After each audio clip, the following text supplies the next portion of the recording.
Alam nyo guys, gusto ko lang i-share sa inyo na nakakataba ng puso na kahit papano ay nagiging effective ako para sa inyo. Sa totoo lang guys, kukunti lang talaga yung nanonood sa akin.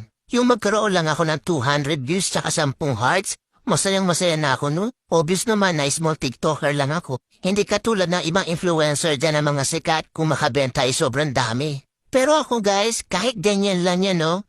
Ang saya-saya, promise. Kahit ganyan lang guys. Feeling ko hindi ako napanghihinaan ng loob.